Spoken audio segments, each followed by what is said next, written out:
सबसे पहले मैं धन्यवाद देना चाहती हूँ अंबेडकर कॉलेज और इस कॉलेज के मेरे बहुत ही आत्मीय साथियों का। किस किस का नाम लूँ?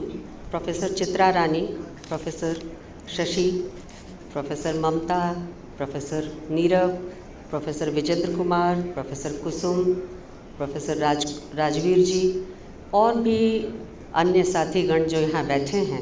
मैं उन सब से मित्रवत परिचित हूँ, ये मेरा सौभाग्य है। और जब भी इस कॉलेज में आती हूँ लगता नहीं कि कहीं बाहर जा रही हूँ, अपने ही परिवार के भीतर लौटना सा महसूस होता है।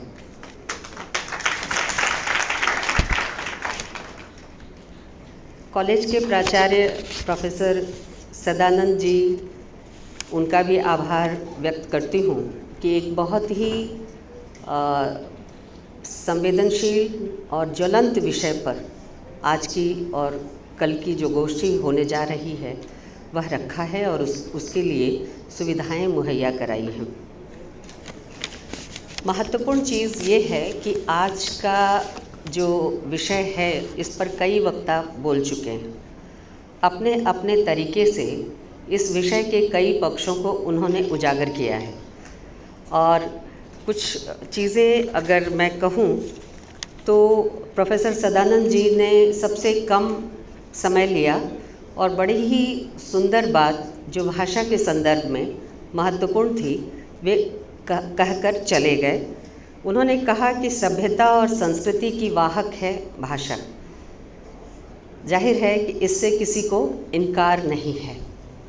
इसी तरह से एक और पक्ष सामने आया प्रोफेसर विजेंद्र की बातचीत में। उन्होंने कहा कि भाषा की राजनीति और राजनीति की भाषा आज बहस के केंद्र में है और ये चलती रही है, आगे भी चलेगी। ये ठीक कहा उन्होंने, इसलिए भी ठीक कहा कि भाषा के संदर्भ में, भाषा की पहचान के संदर्भ में जितनी जटिलताएं हैं वे न सिर्फ भाषा के अंदर हैं बल्कि भाषा के बाहर भी हैं। तो ऐसी परिस्थिति में यह बात बिल्कुल माकूल ठहरती है। इसके साथ ही मैंने विनोद अग्निहोत्री जी को सुना। उन्होंने भी, चूँकि वे मीडिया कर्मी हैं, तो मीडिया कर्मी होने के नाते उनके कुछ अपने अनुभव रहे जिसको उन्होंने साझा किया। साथ ही साथ कुछ उदाहरण दिया, जिसमें एक उदाहरण उन्होंने सुप्रीम कोर्ट के फैसले का दिया और उसका हवाला देते हुए उन्होंने कहा कि भाषा के साथ किसी भी प्रकार के धर्म की पहचान को जोड़ना गलत है। मैं ये सारी चीज़ें आपके सामने इसलिए रख रही हूँ कि एक एक करके मैं इन चीज़ों और इनके अलावा भी कुछ और मुद्दों को उठाऊंगी।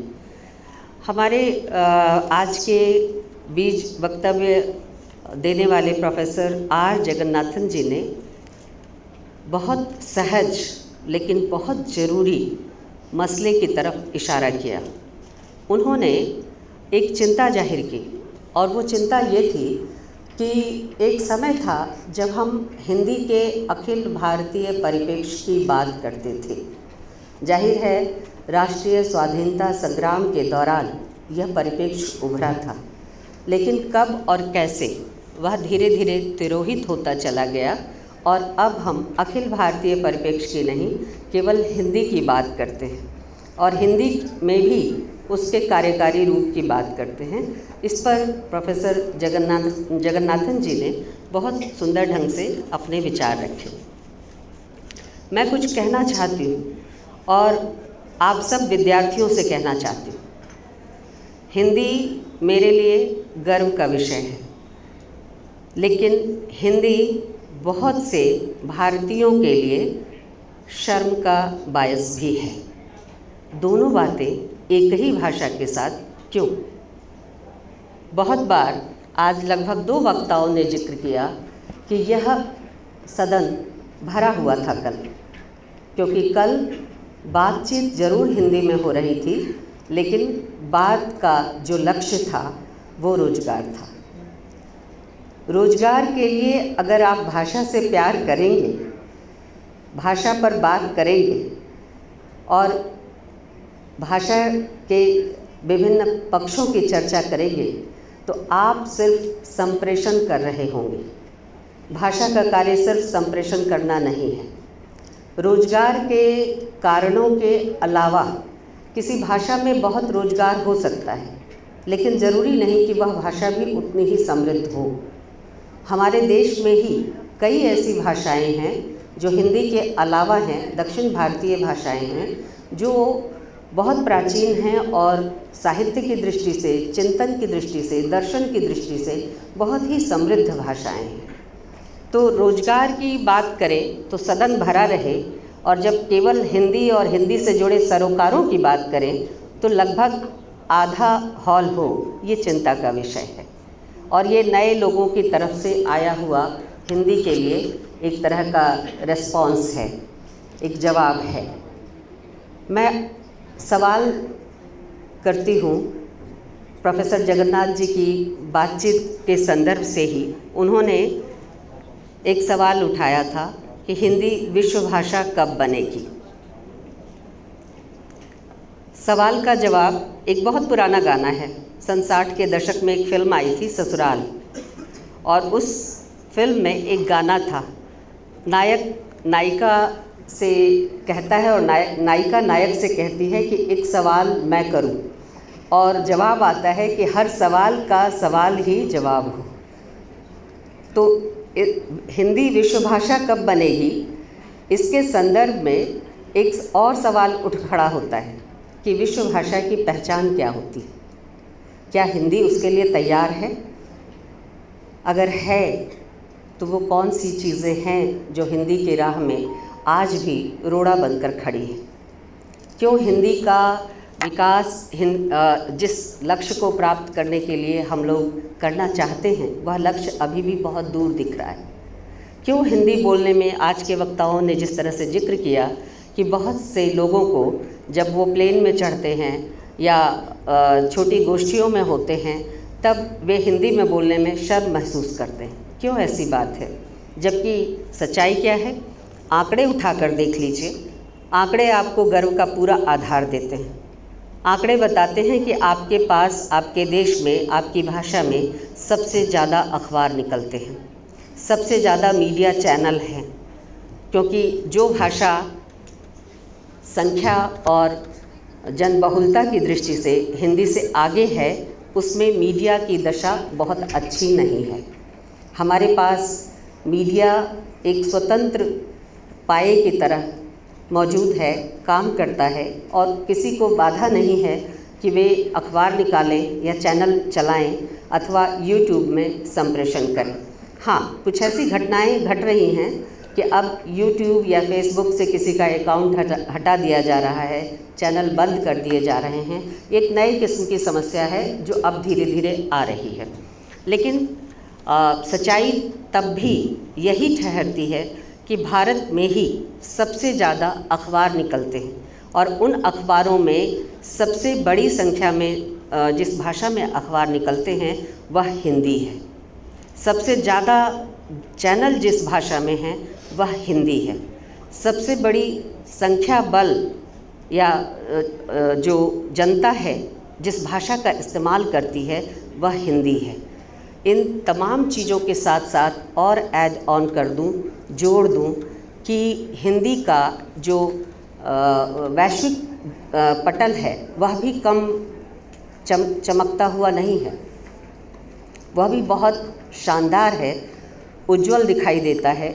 और उसमें अगर आप देखें तो हिंदी की जो ताकत है वह जहाँ से आ रही है, जो गर्व करने वाली जगह है जिसकी तरफ मैं इशारा कर रही हूँ, वो जगह है कि हिंदी आज केवल जातीय भाषा, राजभाषा, राष्ट्रभाषा, इन सारे हदों से बाहर निकलकर एक विश्व भाषा बनने की तरफ अग्रसर है। और विश्व भाषा किस आधार पर बन रही है? अगर आप ध्यान दें तो ग्लोबल मीडिया की भाषा के रूप में हिंदी का एक नया आयाम तैयार हो रहा है। ये ग्लोबल मीडिया की भाषा है। जो डायस्पोरा की भाषा है वह हो सकता है अपने घरों में हिंदी का इस्तेमाल ना करता हो, और बड़ी संख्या है जो नहीं करते हैं। वे पंजाबी का इस्तेमाल करते हैं, वे मलयाली का इस्तेमाल करते हैं, वे और भाषाओं का इस्तेमाल करते हैं। और भारत के छोटे छोटे शहरों और कस्बों से निकलकर वे जब विदेश जाते हैं तो अपने साथ अपने प्रांत और कस्बों की बोलियों को लेकर जाते हैं। ज़रूरी नहीं है कि वे हिंदी का इस्तेमाल करते हैं, लेकिन जो ग्लोबल मीडिया है, जिस मीडिया से वे अपने को आइडेंटिफाई करते हैं, जोड़ते हैं, उस मीडिया को वह हिंदी से एक तरह से अपने को एकमेक करते हैं। यानी हिंदी का जो बाज़ार है, हिंदी का जो प्रचार प्रसार है, ग्लोबल मीडिया के रूप में, अंतर्राष्ट्रीय चैनलों के रूप में, अंतर्राष्ट्रीय अखबार और ई अखबार के रूप में, अंतर्राष्ट्रीय फिल्मों के रूप में, जब एक साथ फिल्में रिलीज़ होती हैं भारत और भारत के बाहर भी, तो भारतीय जो विदेशों में बसे होते हैं, जो शायद अंग्रेजी भी उतनी ही धड़ल्ले से बोलते हैं, वे आकर उन फिल्मों को देखते हैं, उसके बारे में बातचीत करते हैं, अपनी प्रतिक्रिया व्यक्त करते हैं, और फिल्म सुपर हिट होती है, बॉक्स ऑफिस हिट होती है। एक हफ्ते में ही उसकी कमाई जो है अरबों खरबों तक पहुंच जाती है। तो यह जो ग्लोबल मीडिया की भाषा है, यह महत्वपूर्ण चीज़ है। मैं जिस महत्वपूर्ण फेनोमेना की तरफ इशारा कर रही हूँ कि एक समय था जब हिंदी की लड़ाई जातीय भाषा के रूप में लड़ी गई थी। हिंदी की पहचान जातीय भाषा के रूप में गढ़ी गई, निर्मित की गई, और उस पर दूर तक चर्चा हुई। रामविलास शर्मा ने बहुत ज़्यादा काम इस क्षेत्र में किया, लेकिन इसके बाद हिंदी जातीय भाषा से आगे निकलकर राष्ट्रभाषा तो वो है ही, राष्ट्रभाषा उसे बनाने की ज़रूरत नहीं है। लेकिन एक दिलचस्प चीज़ ये कि जिस राष्ट्र का जन्म 47 में होता है, उसकी एक राष्ट्रभाषा आइडेंटिफाई नहीं होती। कई राष्ट्रभाषाएं हैं हमारे पास, और कई बनने की कतार में हैं, शामिल किए जाने की लड़ाई लड़ रही हैं। लेकिन राष्ट्रभाषा हिंदी अकेली नहीं है। हिंदी के साथ और कई भाषाएं हैं जो राष्ट्रभाषा का दर्जा रखती हैं।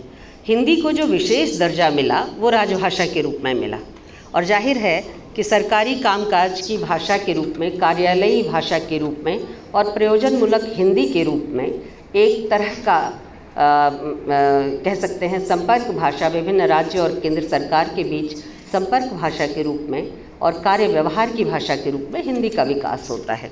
तो एक अलग तरह की चीज़ अब आज़ादी के बाद शुरू होती है, लेकिन 90s के बाद जो चीज़ घटित होती है वह भी कम महत्वपूर्ण नहीं है। ग्लोबल मीडिया की भाषा बनना और ग्लोबल मीडिया के रूप में हिंदी अपनी ताकत का जिस तरह से प्रदर्शन कर रही है, निश्चित तौर पर वह गर्व का विषय है। लेकिन दिक्कत कहाँ है?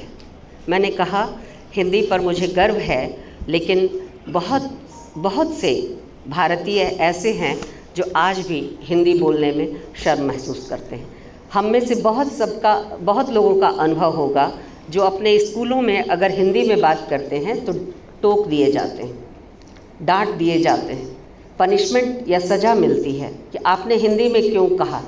कॉपी में लिख दिया जाता है कि घर में अंग्रेजी की प्रैक्टिस कराई जाए, अंग्रेजी का प्रशिक्षण दिलाया जाए, और माँ बाप पर दबाव डाला जाता है कि वे अपने बच्चों को विशेष ट्रेनिंग देकर, विशेष प्रशिक्षण देकर अंग्रेजी भाषा में दक्ष बनाएं, ताकि वे कक्षा में उपस्थित अन्य बच्चों के साथ अपने को खड़ा कर पाएँ।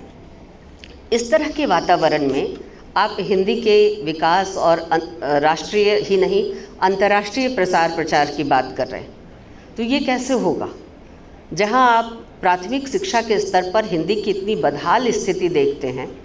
आप हिंदी में लिखे गए एक आवेदन नमूने के तौर पर अपने ही कक्षा में लिखवा लीजिए बच्चों से, अगर शुद्ध आ जाए, एक भी आवेदन शुद्ध आ जाए तो आप उसे अपनी सफलता मानिए।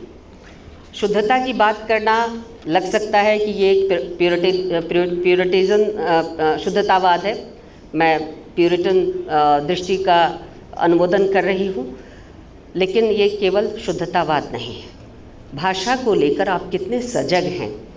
शुद्धतावाद से मतलब ये नहीं, शुद्धतावाद को दूर रखने का मतलब ये नहीं है कि आप गलत हिंदी, मात्रा और वर्तनी की भूलें और अन्य तरह के त्रुटियां जो प्रैक्टिस या प्रशिक्षण के अभाव में आती हैं उन सबको वैध ठहराएं।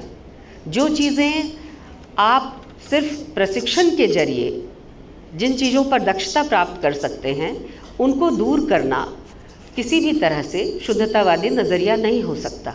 सही और गलत की पहचान कर रखना, जानकारी रखना, ये शुद्धतावादी नज़रिया नहीं हो सकता।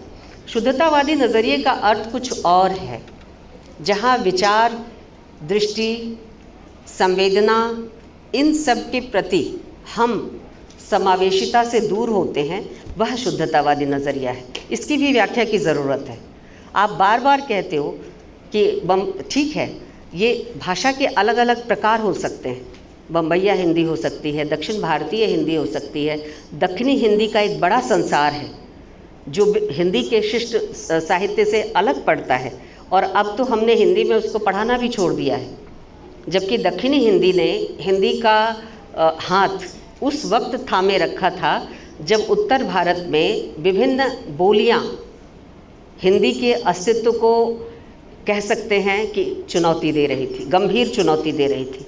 अवधी, ब्रज, मैथिली, भोजपुरी, ये सब बोलियां थी जो खास करके अवधी और ब्रज का विराट संसार था, जो खड़ी बोली हिंदी के पनपने में कह सकते हैं कि एक चुनौती का काम कर रहा था। लेकिन उसी समय दक्षिण भारत में आप कुली कुतुब शाह को पाते हैं, वली दक्कनी को पाते हैं, और वहाँ की दक्षिणी हिंदी को पाते हैं, हैदराबादी हिंदी को पाते हैं। तो ये जो संसार है, इसको अगर हम अपने हिंदी के संसार में शामिल नहीं करेंगे तो कैसे कह सकते हैं कि हम शुद्धतावादी नहीं हैं। शुद्धतावादी वर्तनी की शुद्धता, गलतियों की शुद्धता, इसको रोकने और न रोकने का सवाल नहीं है, बल्कि विचार, दृष्टि, संवेदना और किसी या तथ्यात्मक चीज़ों को समावेशित होने से रोकना शुद्धतावाद कहलाना चाहिए। और जाहिर है इस लिहाज से मैं भाषा की शुद्धता को भाषा के प्रशिक्षण से जोड़कर देखती हूँ। और ये एक भाषा के लिए नहीं, केवल हिंदी भाषा के लिए नहीं, सभी भाषाओं के लिए आवश्यक है। दो तीन चीज़ें हैं कि जब हम साहित्य की बात करते हैं तो अखिल भारतीय और अखिल वैश्विक परिदृश्य की बात करते हैं, जैसा प्रोफेसर जगन्नाथ जी ने भी इशारा किया। लेकिन आप साहित्य के पाठ्यक्रमों की तरफ एक बार नज़र फिराकर देख लीजिए, कितनी अखिल भारतीयता है वहाँ, कितना अखिल वैश्विक दृष्टिकोण है वहाँ। एकमात्र हिंदी में रामविलास शर्मा ने अखिल भारतीय परिप्रेक्ष्य में हिंदी के विकास और उसके साहित्य की स्थिति को रखकर विवेचित किया है। अन्यथा हिंदी साहित्य के इतिहास और लेखन में अखिल भारतीय परिप्रेक्ष्य, जिसके मद्देनज़र हिंदी के विकास और उसके व्यवहार और प्रचार प्रसार को देखा गया हो, यह न्यून और लगभग गायब मात्रा में मिलता है। इसी तरह से ज़रूरत है कि उन सब जगहों पर, जैसे मैं बात कर रही थी हमारे अन्य डिसिप्लिन के साथियों से जो विश्वविद्यालय में ही पढ़ाते हैं, और हम लोग बातचीत के क्रम में मैंने कहा कि जिस तरह से आप अन्य भाषाओं को पढ़ाने के लिए स्टडी सेंटर स्थापित करते हैं, क्या हिंदी का कोई स्टडी सेंटर स्थापित हो सकता है? हिंदी क्या केवल हिंदी वाले पढ़ते हैं? आज इतिहास कैसे लिखा जा रहा है? साहित्य के जरिए इतिहास लिखा जा रहा है। राजनीति शास्त्र कैसे लिखा जा रहा है? साहित्य के जरिए राजनीति शास्त्र लिखा जा रहा है। समाजशास्त्री विवेचन की प्रक्रिया किस तरह से चल रही है? साहित्य वहाँ भी है, और अखिल भारतीय परिप्रेक्ष्य में साहित्य है ही। बोली और भाषा, लिंग्विस्टिक्स जहाँ जहाँ आप पढ़ाएंगे तो इतना बड़ा दायरा है साहित्य का, हिंदी का। हिंदी लिटरेचर के बिना आज इंडियन हिस्ट्री नहीं है, मॉडर्न इंडियन हिस्ट्री नहीं है। आपको हिंदी लिटरेचर की तरफ जाना होगा। मैं दसियों नाम गिना सकती हूँ जो साहित्य के आधार पर इतिहास लिख रहे हैं। तो ऐसे लेखन को, इन तमाम चीज़ों को केवल यह कहकर कि ये दूसरे डिसिप्लिन की चीज़ है, हम क्यों छोड़ दें? क्यों नहीं हिंदी भाषा के विकास और उसके प्रचार प्रसार को, अखिल वैश्विक चुनौती को जिस तरह से एक इतिहास वाला देख रहा है, एक राजनीति शास्त्र वाला देख रहा है, अर्थशास्त्र वाला देख रहा है, समाजशास्त्र वाला देख रहा है, हम उसे अपने साहित्य में भी जगह दें। एक विचार विनिमय, एक आवाजाही उस तरफ से भी हमारी तरफ हो। वे तो हमारी तरफ से ले रहे हैं लेकिन हम उनसे नहीं ले रहे। तो यह जो हिंदी की बंद दुनिया है, इसको भी खोलने की ज़रूरत है। और दूसरी महत्वपूर्ण चीज़ कि जब हम पाठ्यक्रम बनाते हैं तो सबसे ज़्यादा रूढ़िवादिता और जड़ता वहाँ दिखाई देती है। पाठ्यक्रम हमेशा अकादमिक आधार पर बनाए जाने चाहिए। मैं इसकी ज़बरदस्त हिमायती हूँ। इसमें किसी भी तरह का वैचारिक पूर्वाग्रह काम नहीं करता। सिर्फ एक ही कंसर्न होना चाहिए, एक ही सरोकार होना चाहिए कि कैसे हम बेहतरीन पाठ्यक्रम बनाएं। और बेहतरीन पाठ्यक्रम वही हो सकता है जो समावेशी हो, जो सबके प्रतिनिधित्व का एक तरह से हिमायती हो। और इस लिहाज से जब हम पाठ्यक्रम बनाएं तब हम केवल हिंदी की बात ना करें। जो अन्य भाषाओं में लिखा जा रहा है, अनुवाद के जरिए हिंदी में आ रहा है, उन जगहों से भी हम साहित्य को लें, पाठ्यक्रम में हिस्सा दें, उन्हें समावेशी बनाएं। और इसी तरह से एक और सवाल आप लगातार चर्चा में हिंदी के संदर्भ में पाते हैं, वह ये है कि जो लोग यहाँ से विदेश चले जाते हैं, माइग्रेट होकर विदेश चले जाते हैं, वे हिंदी के प्रति गहरी आस्था रखते हैं, भारत के प्रति गहरी आस्था रखते हैं। एक रूमानियत, एक भावनात्मक लगाव उनका भारत के प्रति होता है। वे हमारे लिए फंड रेजर भी हैं, बहुत सारी आर्थिक सहायता, बहुत सारे प्रकल्पों को उनसे मिल जाती है। और हम जब कभी कहते हैं कि भारत के नाम पर, भारत के संदर्भ से उनसे कुछ चाहिए, तो वो हाथ बढ़ाकर हमारी मदद भी करते हैं। लेकिन आप गौर कीजिए कि जिस फिजी, गुआना या मॉरिशस या कनाडा या अन्य जगहों पर हम प्रवासी भारतीयों की बात करते हैं, वे कौन लोग हैं? उच्च वर्ग के भारतीय लोगों की बात छोड़िए, वो बहुत पहले से विदेश आते जाते रहे। लेकिन दरअसल ये जो मध्य वर्ग और निम्न मध्य वर्ग का तबका है, विशेषकर मजदूर तबका है, जो पहली पीढ़ी वहाँ जा रही है, वह अपनी जो छवि, भारत की जो छवि लेकर अपने देश से पलायन कर रही है, कभी उसके बारे में भी सोचिए। इस पलायन की ज़रूरत ही उसे क्यों महसूस हुई? क्यों जा रही है वो विदेश? घर घर में छोटा सा शहर है मथुरा, और छोटा सा समाज है चतुर्वेदियों का, जिसको मैंने बहुत करीब से देखा। हमारे गांव में ये क्राइसिस नहीं थी, हमारे गांव में ये संकट था, लेकिन थोड़ा सा समृद्ध मुसलमान परिवारों में था। वे विदेश जाते थे।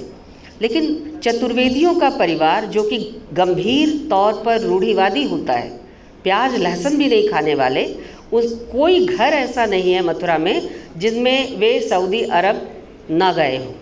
वहाँ से धन आता है, वहाँ से पैसा आता है, वहाँ से उनकी नौकरियाँ जनरेट हो रही हैं और वे अपने घरों को समृद्ध कर रहे हैं। अब आप सोचिए कि वे विदेश में एक एक कोठरी में 8-8, 10-10, 12-12 लोग रहते हैं, अपना खाना खुद पकाते हैं। इतनी स्थिति नहीं है कि वो कुक हायर कर लें या नौकर चाकर हायर कर लें। ऐसे लोग जो पैसा बचाते हैं, वह पैसा भारत आता है, वह पैसा उन्हें समृद्धि देता है।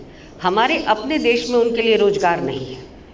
तो ये जो छवि भारत की लेकर बाहर जा रहे हैं, इस तबके से हिंदी के विकास, हिंदी के प्रयोग और हिंदी साहित्य के लेखन इत्यादि में किस तरह के योगदान की कल्पना हम कर सकते हैं? कौन सा, ये तो रोजी रोटी में ही खप जाएगा। बहुत हुआ तो हिंदी गाने सुन लेगा, हिंदी फिल्में देख लेगा, और कुछ इस तरह की अन्य जो गतिविधियां हैं जो मतलब कह सकते हैं कि मेला या उत्सव तरीके की गतिविधियां हैं वह कर लेगा, लेकिन भाषा और साहित्य से लगाव का जहाँ तक सवाल है, इस तबके में तो वह चीज़ नहीं आ सकेगी। वह चीज़ें, वह पीड़ा आप देख सकते हैं कि 2-3 पीढ़ी के बाद, पहली पीढ़ी के बाद मॉरिशस में जो प्रवासी लेखन है वहाँ आपको दिखाई देती है। जो पहली पीढ़ी के बाद दूसरी पीढ़ी आती है, वह कुछ यादें, कुछ स्मृतियाँ इस देश की और उस देश की साझा करके कुछ साहित्य रचती है, और वो हमारे लिए बहुत कीमती है। लेकिन जो पहली पीढ़ी है वह तो रोजगार और रोजगार के अवसर की तलाश में ही खप जाती है। तो ये एक बड़ा संकट है जिस पर गर्व करने इसलिए मैंने कहा कि हिंदी का जो विकास है अभी 90s के बाद, वो जातीय साहित्य या राजभाषा हिंदी वाले बहस से आगे चली गई है। वह सीधे सीधे अब ग्लोबल मीडिया के विकास के रूप में दिखाई दे रही है। हिंदी का जो ग्लोबल मीडिया है दरअसल वही बहुत बड़ा कंजम्पशन का बाज़ार तैयार कर रहा है, और उसमें सभी शामिल हैं, देशी भी विदेशी भी। विदेशियों को भी भारतीय फिल्मों के नाच गाने और लिरिक्स म्यूज़िक अच्छा लगता है, वे भी उससे अपना एंटरटेनमेंट करते हैं। लेकिन जब उनसे पूछिए कि कोई फिल्म जब वो देखना चाहते हैं, कोई ऐसी चीज़ जो गंभीर तौर से देखना चाहते हैं, तो कौन सी फिल्म देखना चाहते हैं, किस देश की फिल्म देखना चाहते हैं, मेरा अपना अनुभव है कि वे इसका जवाब हिंदी फिल्मों में नहीं देते। हिंदी फिल्म वो तब देखते हैं जब उनको मनोरंजन चाहिए होता है, जब वो सोचना नहीं चाहते। सोचने के क्रम में वे ईरानी फिल्में देखते हैं और दूसरे देशों की फिल्म देखते हैं, तुर्की फिल्में देखते हैं, लेकिन हिंदी फिल्मों का नाम उनके लिए सिर्फ एंटरटेनमेंट और एक सुपरफ्लुअस जो मार धाड़ प्रेम और इस तरह की कहानी वाला फार्मूला फिल्म की तरह ही है। हाँ, गानों को और उसके बोल को, म्यूज़िक को वे ज़रूर पसंद करते हैं और उनके डायलिंग टोन में भी वो चीज़ें दिखाई देती। तो मेरे कहने का अर्थ ये है कि किसी भाषा की ताकत और उसकी वैश्विकता तब प्रमाणित होगी जब आप बहुभाषिकता को प्यार करेंगे, बहुभाषिकता को अपने विचार, चिंतन और व्यवहार में जगह देंगे। आप मल्टीलिंगुअल हैं ये सिर्फ कहने से नहीं चलेगा। मल्टीलिंगुअल हर भारतीय होता है, हम में से सब है, क्योंकि हम आपसे ईमानदारी से पूछें कि कितने लोगों की मातृभाषा हिंदी है। आपकी माँ की भाषा हिंदी है? दिल्ली में पले लोगों को छोड़कर कायदे से मेरी मातृभाषा भी हिंदी नहीं है, मेरी मातृभाषा मगही है। लेकिन हाँ, मेरी माँ मगही नहीं बोलती तो मैं दावा कर सकती हूँ, चूँकि मैं बंगाल और कलकत्ते में रही हूँ, जन्म मेरा वहाँ हुआ है, तो मैं कह सकती हूँ कि हाँ, हिंदी मेरी मातृभाषा है। लेकिन मेरी माँ की मातृभाषा तो हिंदी नहीं है, मगही है। बहुतों की भोजपुरी होगी, किसी की मैथिली होगी, किसी की और कुछ होगी। तो हिंदी किसकी मातृभाषा है? जाहिर है हिंदी हमारे प्यार की भाषा है, हिंदी हमारे लिए सहमेल की भाषा है, हिंदी हमारे लिए कह सकते हैं पहचान की भाषा है। और हिंदी को ये सब दर्जा हम तब दे सकते हैं जब हम बहुभाषिकता को भी उतना ही सम्मान दें, और हिंदी के साथ साथ कोई ना कोई और भाषा जो कि हिंदी प्रदेशों की हो अथवा हिंदी प्रदेश से बाहर की हो, वह ज़रूर सीखें। इसके साथ ही साथ जो विदेशी भाषाएं हैं, हमारा देश, हमारी भाषा, हमारे देश की संस्कृति, हमारी भाषाई संस्कृति कहाँ पिछड़ रही है, कहाँ से उसको चुनौती मिल रही है, क्यों वह वैश्विक भाषा बन पाने में आज भी असमर्थ है, ये हम तभी समझ पाएंगे जब हम अन्य देश के साहित्य को ठीक तरह से जानेंगे, कम से कम एक परिचयात्मक संबंध उनसे रखेंगे, और तब हम समझ सकते हैं कि जो चिंतन की भाषा है वह कैसे अवधारणाओं में रूल करती है, राज्य करती है। क्यों सारे के सारे कॉन्सेप्ट विदेश से आ रहे हैं? आपके साहित्य के हों या इतिहास के हों या दर्शन के हों, क्यों सबके सब अवधारणाएं विदेशों से आ रही हैं? आप उस पर बहस कर रहे हैं, ज़बरदस्ती अपने यहाँ ढूंढ रहे हैं कि कहीं हमारे यहाँ पोस्ट मॉडर्निज़्म है या नहीं है। मॉडर्निज़्म ठीक से नहीं आया, लेकिन हम पोस्ट मॉडर्निज़्म ढूंढ रहे हैं। हम संरचनावाद, उत्तर संरचनावाद और उसके आगे जा रहे हैं। इसी तरह से इतिहास और अन्य विधाओं में भी ये चीज़ें घटित हो रही हैं। तो पहले हम ये देखें कि जो चीज़ हमारे पास है, हम उसको ठीक से अवधारणाओं में व्याख्यायित क्यों नहीं कर पा रहे, मौलिक चीज़ें क्यों नहीं हमारे यहाँ से निकल रही, या हैं हम खोज नहीं पा रहे। हमारे पठन की आदतें, अपनी भाषा से सीखने की आदतें क्यों लुप्त होती जा रही हैं। जिस हिंदी मीडिया की बात और इसके एक तरह से स्यापा विनोद अग्निहोत्री जी ने किया, मैं उससे सहमत नहीं हूँ। दो चीज़ें हैं, एक अनुवाद और एक मीडिया बहुत बड़ी भूमिका निभा सकते हैं किसी भी भाषा को विश्व की भाषा बनाने के लिए, बहुत बड़ी भूमिका हो सकती है। अनुवाद के जरिए जहाँ आप दूसरे कह सकते हैं सभ्यता और संस्कृति से परिचित होते हैं, उनके सुख दुखात्मक अनुभवों से परिचित होते हैं, वहीं आप माध्यम के जरिए वर्तमान में कोई देश किन मुद्दों पर आंदोलित है, उत्तेजित है, पीड़ित है अथवा चिंतित है, सोच रहा है, यह आप समझ सकते हैं। लेकिन हिंदी मीडिया को खोलकर आप देखिए, चलाकर देखिए, पढ़कर देखिए, तो जो कहानियाँ आती हैं और जो चीज़ें आपको पढ़ने को मिलती हैं वो खासा निराश करती है। हिंदी मीडिया पर जब मैं कह रही हूँ कि हिंदी की बहुत बड़ी भूमिका है ग्लोबल मीडिया के रूप में, और वह जो विश्व भाषा के लिए जो तैयारी है, दरअसल हिंदी के ग्लोबल रूप मीडिया रूप की ही तैयारी है। लेकिन स्थानीय तौर पर पहले वह चीज़ स्थापित होगी तभी तो हम ग्लोबल मीडिया की भी बात कर सकेंगे। स्थानीय मीडिया जो है वो हिंदी के दर्शकों को इतना अभागा समझता है कि उसको ठीक और गंभीर चीज़ से हमेशा वंचित रखता है।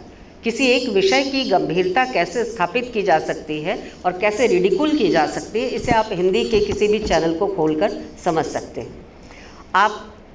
मैं आज ही की बातचीत से एक छोटा सा उदाहरण दूँ। उर्दू का उदाहरण दिया गया सुप्रीम कोर्ट के हवाले से कि सुप्रीम कोर्ट ने कहा कि किसी भाषा को किसी धर्म की पहचान से नहीं जोड़ा जा सकता। ठीक, बिल्कुल सही बात है। सुप्रीम कोर्ट ने एक समझदार और सूझबूझ भरा निर्णय दिया है। हिंदी हिंदुओं की और मुसलमानों की उर्दू नहीं है, हिंदी भी हमारी है, उर्दू भी हमारा है। इसी तरह से जैसे अंग्रेज़ों की भाषा, अंग्रेजी जो है वो ईसाइयों की भाषा नहीं है। विश्व के जितने ईसाई हैं वे अंग्रेजी नहीं बोलते, लेकिन ईसाई हैं। तो उसी तरह से भाषा किसी धर्म की नहीं है, भाषा उसके बोलने वालों की है, जो उसको बरतते हैं उनकी है। और इसका दायरा हम जितना बड़ा रखेंगे, भाषा का दिल जितना बड़ा रखेंगे, भाषा की ताकत उतनी ज़्यादा अर्जित होगी, और इसको बंद नहीं करना चाहिए। सुप्रीम कोर्ट का यह जो फैसला आया कि उर्दू को किसी धर्म विशेष की भाषा से जोड़कर ना देखा जाए, लेकिन कल ही की एक खबर है जो एक चैनल विशेष पर मैं देख रही थी और बंगाल की घटना की रिपोर्टिंग हो रही थी। बंगाल की घटना की रिपोर्टिंग में एक खबर आई कि जो दंगाई थे उनके पास से एक कागज़ मिला है जिस पर उर्दू में कुछ लिखा हुआ है और उर्दू भाषा में कुछ लिखा हुआ है। बार बार जो एंकर थी उसका जोर था उर्दू भाषा में कुछ लिखा हुआ है, जैसे वो भाषा ना होकर किसी धार्मिक पहचान को आइडेंटिफाई करना चाह रही थी। तो कोर्ट के फैसले और उसके जज्बे के ठीक विपरीत मीडिया का प्रदर्शन है। यह चीज़ देखना चाहिए कि जहाँ सैनिटी प्रिवेल कर रही है, जहाँ चिंतन विवेक प्रिवेल कर रहा है, मौजूद है, वह चीज़ नीचे क्यों नहीं जा रही? उसको कौन रोक कर बाधा देकर खड़ा है? और वो क्या हो सकता है? स्कूल शिक्षक के रूप में, कॉलेज शिक्षक के रूप में, विश्वविद्यालय शिक्षक के रूप में हम सब हो सकते हैं, लेकिन पूरे देश के लिए तो हमारी आवाज़ नहीं है। हमारी आवाज़ हमारे संस्थानों के लिए है। तो पूरे देश में जो चीज़ जा सकती है वो मीडिया के जरिए जा सकती है। राष्ट्रीय स्वाधीनता आंदोलन से लेकर अभी तक का इतिहास अगर आप उठाकर देखें तो भारतीय मीडिया ने, हिंदी मीडिया ने, क्षेत्रीय मीडिया ने बहुत बड़ा काम किया है। आज वह काम क्यों नहीं हो पा रहा है? और यही वजह है, केवल अर्थ नहीं, केवल बाजार नहीं। ये तो रामचंद्र शुक्ल की बहुत पुरानी लाइन है कि व्यापार के जो जो केंद्र थे उसी की भाषा जो है वह संपर्क भाषा और साहित्य की भाषा भी बनी और प्रमुख दावेदार भी बनी। तो ये तो बहुत पुरानी लाइन है व्यापारिक और अर्थव्यवस्था के साथ भाषा को जोड़कर देखने की। लेकिन सिर्फ इतने से भाषा नहीं बचेगी, इतने से भाषा विश्व स्तर पर नहीं फैल सकेगी जब तक आप उसको चिंतन, मनन और विवेक की भाषा नहीं बनाएंगे। सिर्फ व्यापार की भाषा पर नहीं कोई भाषा बच सकती है। और उस भाषा से प्यार करना, उस भाषा के लिए अपने दिल में जगह रखना। हम केवल ऐसी गोष्ठियाँ करते रहेंगे और घर जाकर फिर अपने पर शर्मिंदा होंगे कि हमें अंग्रेजी ठीक से नहीं आती। प्लेन में हमें जो जवाब मिला उसका प्रत्युत्तर हमने ठीक से अंग्रेजी में नहीं दिया। काश कि हमें भी हमारे माता पिता ने अंग्रेजी मीडियम स्कूल में पढ़ाया होता। इस तरह के भाव और चीज़ों को अगर दिल में जगह देंगे तो मुझे नहीं लगता कि हिंदी का इससे कुछ भला होगा। हिंदी का भला तब होगा, देखिए भाषा व्यवहार और बर्ताव की चीज़ है और चिंतन की भी चीज़ है। तो हिंदी का भला तब होगा जब व्यवहार और बर्ताव में आप उसको रखें, साथ साथ उसके अध्ययन मनन और चिंतन में योगदान करें। वह सभी क्षेत्रों की भाषा बने, चिंतन के तमाम क्षेत्रों की भाषा बने, ऐसा प्रयास हमारा होना चाहिए। और हमारी ज्ञान संपदा अगर इतनी होगी कि हम तरह तरह से सूचनाएं इकट्ठा करते हैं, सूचनाओं का विश्लेषण कर सकने में सक्षम हैं, तो कोई भी भाषा में हम बोलें, हमें किसी हीनता बोध की ज़रूरत नहीं है। हिंदी में भी हम बहुत बढ़िया बोल सकते हैं, अंग्रेजी वाला भी फिसड्डी बोल सकता है, रूसी भी कमतर हो सकती है, चाइनीज़ भी कमतर हो सकती है। सवाल है विषय का ज्ञान आपको है कि नहीं, यह महत्वपूर्ण है, न कि किस भाषा में आप बोल रहे हैं, यह महत्वपूर्ण है। तो विषय का ज्ञान तभी होगा जब हम अपनी भाषा से प्यार करेंगे, अपनी भाषा में लिखेंगे, पढ़ेंगे, सोचेंगे और कठिन से कठिन चीज़ हिंदी में लेकर आने की कोशिश करेंगे और टेक्नो सेवी होंगे। आपको तकनीक की जानकारी भी होनी चाहिए, तभी हम अपनी भाषा को और उन्नत स्तर पर ले जा सकते हैं। धन्यवाद।